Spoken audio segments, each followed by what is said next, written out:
से अगर निकालना पड़ जाए, जैसे कि MCQ आ जाए,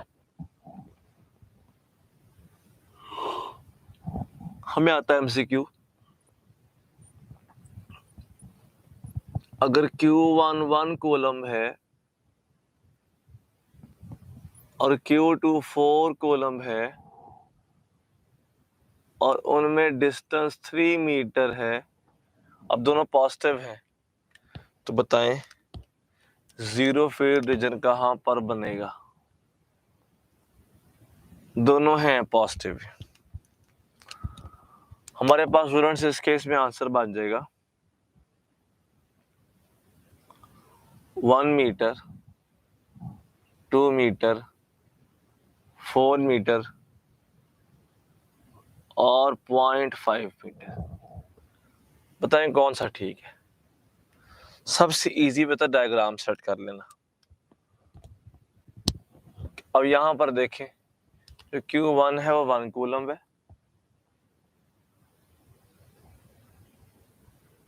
अब जो Q2 है 4 कूलम वाला,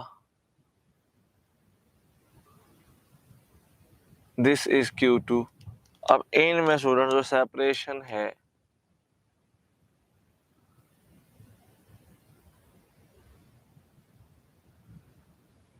जो इनमें सेपरेशन आ गई, डेट इज 3 मीटर।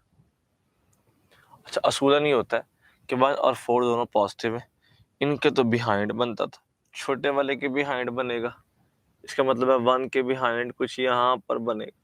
अच्छा, जो फासला इसका 1 से है वो x है, जो इसका फासला 4 से है वो असल में क्या है, वो x + 3 है, क्योंकि वो इतना डिस्टेंस कवर करके आ रहा है ना हमारे पास। हमने कहा कि ऐसे पॉइंट पर ना जीरो हो जाती है इंटेंसिटी। फार्मूला होता है KQ1/r², KQ2/r², K से कट गया, हमारे पास जो R1 का यहाँ से था वो x था, जो R2 का है यहाँ से वो असल में 3 + x है और उसका स्क्वायर है, क्योंकि R² था। आप ले लो दोनों तरफ LCM और बेटा आप ले लें स्क्वायर रूट, तो 1/x आ गया स्क्वायर रूट के बाद, इधर आगे Q2 इज 4, तो 2/3 + x आ गया बेटा जी रूट के बाद, ऊपर आके बन जाएगा 3 + x = 2x, और बेटा 3 आ जाएगा 2x - x, 2x - x is x which is 3 metre, जो कितना है 3 है। कितना लंबा काम बेटा जी हम हर बार करेंगे, तो इससे बेहतर है कि हम एक शॉर्टकट याद कर ले। शॉर्टकट क्या है? x = √ smaller charge by √ bigger charge minus √ smaller charge into distance. तो यहाँ पर वैसे आता है प्लस माइनस। अगर बड़ा चार्जेस हो लाइक, यानी कि दोनों पॉजिटिव या फिर दोनों ही नेगेटिव चार्जेस हों, तो नेगेटिव नेगेटिव पॉजिटिव होता है, पॉजिटिव पॉजिटिव वैसे ही पॉजिटिव होता है, फिर तो यहाँ पे आएगा plus. If charges are unlike, तो पॉजिटिव नेगेटिव माइनस होता है बेटा, फिर सिर्फ माइनस आएगा। अदरवाइज मेरे पास दोनों पॉजिटिव वाले केस में भी और दोनों नेगेटिव वाले केस में भी हम सिर्फ प्लस के साथ ही यूज कर सकते हैं। हमने सारा काम किया है ना, और हमने सारा काम करने के बाद, अच्छा इसका 3 मीटर है, सारा काम करने के बाद यहाँ पे 3 लिख लेते हैं। हमने देखा कि जो हमारा ऑप्शन आया दैट इज 3 मीटर। क्यों ना हम इससे सॉल्व करें हैं। स्मॉलर चार्ज वाला क्या बनता है? Smaller charge is 1, √1 is 1, smaller charge √4 is 2, और इधर बेटा पर क्या आ गया दोनों पॉजिटिव चार्ज थे। अच्छा पॉजिटिव बेटा दरमियान में होना चाहिए था, बेटा हम इसे -4 करते हैं। अब बिहाइंड बनेगा, ठीक है। अब क्योंकि बेटा चार्जेस ऑपोजिट थे, प्लस माइनस बेटा माइनस आ जाएगा। 1 बिगर 4 था, इधर आ गया 2, इधर बेटा आ गया 1 और यहाँ पर आ गया 3। 1/2 - 1 इज 1 × 3, बेटा आंसर क्या आ गया 3 मीटर। हमने बेटा अगर बिहाइंड करना है ना तो बेटा चार्जेस तो ऑपोजिट होंगे बेटा, तब बिहाइंड होगा ना, तो फिर ये -4 है, ठीक है। बिहाइंड तो तब बनता है हमारे पास 3 आ गया। देखिए जो सारा आपने सॉल्व किया ना यूं, वो आपने सिंपल निकाल लिया ऐसे ही। अच्छा एक क्वेश्चन बेटा आप लिखूंगा मैं, और उस एक को ना आपने इससे सॉल्व करना है, ऐसे नहीं करना, ठीक है। बताना फॉर आंसर में क्या होगा। एक है बेटा 4 कूलम, एक है 16 कूलम, दोनों पॉजिटिव है, इनमें डिस्टेंस है 3 मीटर। कहता बताइए इनके सेंटर में, अब तो बनेगा दरमियान में, इनके सेंटर में x की वैल्यू क्या है। बेटा आपको स्मॉलर चार्ज पता है, बिगर चार्ज पता है, r पता है और दोनों पॉजिटिव है।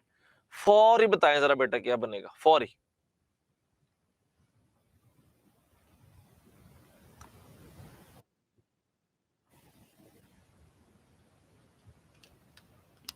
चलिए सॉल्व करते हैं जरा।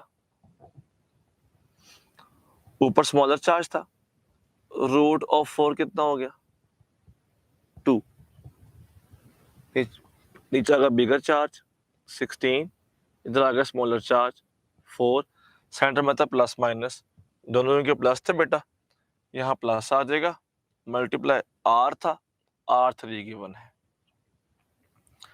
√4 is 2, 16 is 4 + 2 मल्टीप्लाई 3, 3 × 2 बटा वाला क्या बनता है 6, 4 + 2 is 6, तो आंसर क्या आ गया 1 मीटर। बेटा जी इस 4 वाले से जो x है वो 1 मीटर पे है। हाँ बेटा अगर आप पूछता ना आपसे 16 से कितना है, तो बेटा वो 2 मीटर बनता, क्योंकि दोनों का सम असल में क्या है 3 मीटर है। बेटा मेरी बात समझ गए यहाँ तक, आप लोग कुछ तो नहीं इसके अंदर। अच्छा आगे आ गया इलेक्ट्रिक पोटेंशियल। बेटा बड़ा सिंपल सा टॉपिक है, जरा नोट कीजिएगा। कहता हमारे पास ना एक चार्ज की फील्ड है कुछ इस तरह से, यहां पर है पॉजिटिव चार्ज और मैं एक टेस्ट चार्ज को यहां से ना लेके आना चाह रहा हूं इधर। मैं एक पॉजिटिव टेस्ट चार्ज को, यूनिट पॉजिटिव चार्ज को यहां से इस तरफ बेटा लेकर आना चाह रहा हूं, और कहते देखिए पॉजिटिव को रिपेल करता है। अच्छा रिपेल यहां से पहले तो नहीं करेगा क्योंकि फील्ड में इसके बाद आ रहा है, बेटा यहां से आगे रिपल्शन शुरू हो जाएगी। अब मेरी फोर्स रिपल्सिव फोर्स से ज्यादा होनी चाहिए। अगर मेरी फोर्स रिपल्सिव फोर्स से ज्यादा है ना, फिर ही तो चार्ज अंदर जाएगा। और अगर चार्ज को मैं यहां पर ले भी आया हूं इन केस, ठीक है, अगर बेटा मैं चार्ज को इस ए पॉइंट पर ओ से ले भी आया हूं, तो जितना वर्क मैं चार्ज के ऊपर करूंगा वो चार्ज में स्टोर हो जाएगी एज पोटेंशियल एनर्जी के तौर पे। अब क्योंकि ये पॉइंट फील्ड का ही बाहर था, तो भाई यहाँ पे तो मेरे पास कोई एनर्जी नहीं थी ना है। तो बेटा अगर तो आप एक चार्ज को इन्फिनिटी से लेकर आए, ये बात बड़े गौर से सुनने वाली है, अगर तो बेटा जी आप एक चार्ज को इन्फिनिटी मतलब फील्ड के बाहर से लेके आए फील्ड के अंदर एक पॉइंट पर infinity to a certain point in electric field, तो ऐसे केस में जितना हम वर्क करते हैं वो सारे का सारा वर्क असल में तो चेंज इन एनर्जी होता है, लेकिन चेंज एनर्जी होता है फाइनल माइनस इनिशियल। अब इनिशियल तो बाई एनर्जी थी ही 0, तो सिर्फ आ गया U बाई क्यू। जितना वर्क किया है उतनी ही एनर्जी, वर्क इक्वल्स यू, उतनी ही एनर्जी चार्ज के पास स्टोर है। तो बेटा आप इसको बोलते हैं एब्सोल्यूट पोटेंशियल। अगर इन्फिनिटी से लेकर आए और आपका किया गया वर्क एग्जैक्टली चार्ज में एज एनर्जी स्टोर हो जाए तो that is called absolute potential. अच्छा, अगर तो मैं चार्ज बाहर से ना लेके आऊं, चार्ज पहले ही अंदर मौजूद था और मैं चार्ज को थोड़ा सा और नजदीक ले जाऊं, तो भाई अब चार्ज के पास एनर्जी तो यहाँ पर भी थी और एनर्जी यहाँ पर पहले से ज्यादा है, लेकिन थी तो पहले भी। अच्छा, ऐसे केस में हम कहते हैं वर्क पर चार्ज, अब वो चेंज इन एनर्जी ही है क्योंकि वो पहले भी थी। बेटा this is called potential difference. अगर तो आप किसी ऐसे पॉइंट से चार्ज को लिफ्ट करें जहां एनर्जी उसके पास पहले नहीं थी, तो that is called absolute potential. अगर पिक करें ऐसे पॉइंट से जहां एनर्जी पहले थी, तो that is called potential difference. दोनों केसेस में बेटा यूनिट एक ही होता है, वोल्ट, जो होता है जूल पर कूलम्ब, ठीक है। और फर्दर देखें, हम इसे यूं भी लिख सकते हैं जूल पर कूलम्ब, ये आ जाएगा किलोग्राम मीटर स्क्वायर पर सेकंड क्यूब पर एम्पेयर। बताते खुद वैसे ये क्या है, स्केलर क्वांटिटी है। बेटा याद रखिएगा, याद रखिएगा, इलेक्ट्रिक फोर्स और इलेक्ट्रिक इंटेंसिटी डिपेंड चार्ज की नेचर पर नहीं करती, लेकिन electric potential depends upon nature of charge. Positive charge is always high potential. Negative charge is always a low potential. जितना आप पॉजिटिव के पास होंगे आपका पोटेंशियल ज्यादा होगा, इतना आप नेगेटिव के पास होंगे तो आपका पोटेंशियल पहले से कम होगा। मेरी ये बात बेटा आपने याद रखनी। अच्छा, अब ना 3 क्वेश्चंस करते हैं, उससे सारा क्लियर आइडिया हो जाएगा। पहला बेटा कुछ ऐसे,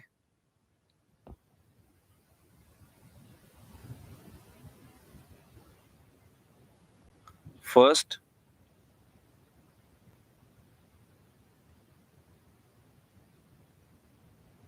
सेकंड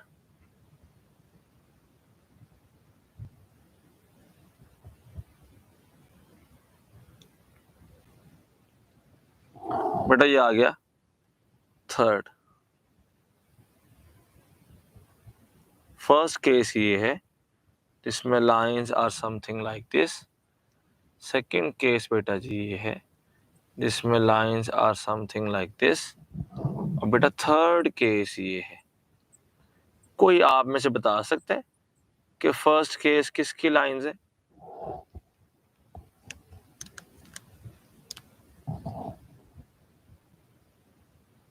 कोई बता दे कि ऐसी लाइंस किसकी होती हैं?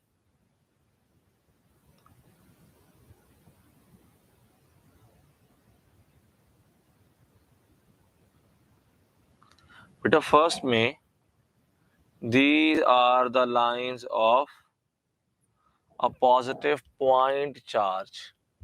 ये देखें बेटा, ऐसी लाइंस पॉजिटिव पॉइंट चार्ज की होती हैं। इसका मतलब है कि यहाँ पर ना पॉजिटिव चार्ज होगा जिससे लाइंस निकल के अवे जा रही हैं। So these are the lines of positive charge. कहता है ए बी और सी पर क्या केस होगा? हमने कहा ए सबसे क्लोजेस्ट है तो ए पर इंटेंसिटी ज्यादा, बी पे इंटेंसिटी कम, सी पर इंटेंसिटी उससे भी कम। अच्छा ये भला किसकी लाइंस हैं? ये लाइंस हैं पॉजिटिव टू नेगेटिव चार्ज की ट्रांजिशन की, कि लाइंस पॉजिटिव से निकले और नेगेटिव तक पहुंचे, ऐसा केस है बेटा। अब देखें intensity depend nature of charge पे नहीं करती। अगर ए पॉजिटिव के पास है तो सी नेगेटिव के पास है, जितना ए पॉजिटिव के पास है उतना ही सी नेगेटिव के पास है। तो जितना इंटेंसिटी ए पर होगी बेटा उतनी ही इंटेंसिटी सी पर भी होगी, क्योंकि दोनों का बेटा जी डिस्टेंस क्या है, सेम है। पहली बात तो ये। अच्छा बी क्योंकि पॉजिटिव नेगेटिव दोनों से दूर हो गया तो बी पर इंटेंसिटी सबसे कम होगी। These are electric field lines of a uniform magnetic field या फिर पैरेलल प्लेट कैपेसिटर।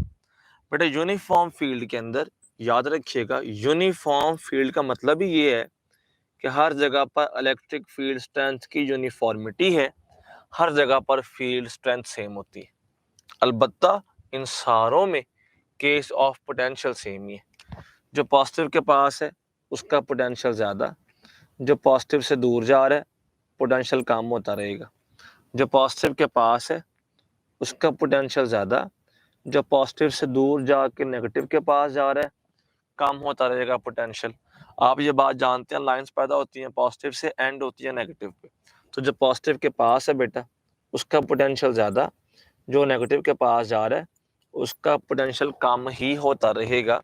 तो बेटा ये इंटेंसिटी वाले मामलात में अलग अलग केसेस होते हैं, जबकि फील्ड में पोटेंशियल में बड़ा सिंपल सा लिंक है। जो पॉजिटिव के पास है हाई और जो लो के पास है वो कम। बेटा हमारे पास यहाँ पर भी बाकियों की तरह मीडियम के प्लेस करने से जैसे इंटेंसिटी कम हो जाती है बेटा, वैसे ही पोटेंशियल भी क्या हो जाएगा, कम हो जाएगा। याद रखिए मैंने एक बात की थी आपसे फोर्स के अंदर भी, कि एक एमसीक्यू आता है कि after placing a medium force decreases 6 times, value of relative permittivity will be. तो आंखें बंद करके लगाएं 6। रीजन भाई एप्सिलॉन आर टाइम ही तो वैल्यू कम होती है, अगर वैल्यू 6 गुना कम हो रही है तो एप्सिलॉन आर 6 है। यही केस यहाँ पर भी है। वो कह रहे थे कि मैंने मीडियम ऐड किया, इंटेंसिटी 4 गुना कम हो गई, एप्सिलॉन आर क्या है 4, जितने टाइम्स कम हुई वही तो वैल्यू है। वो यहाँ पे कहता है मीडियम ऐड किया, पोटेंशियल 8 टाइम कम हो गया, value of epsilon r is चुप करके 8। जो वैल्यू होती है उतनी ही मेरे पास कमी आ रही होती है। स्टूडेंट्स ये था आपका आज का लेक्चर। इंशाअल्लाह फर्दर बात करें गॉसेस लॉ के एप्लीकेशंस के ऊपर। अपना ख्याल रखिएगा, शुक्रिया।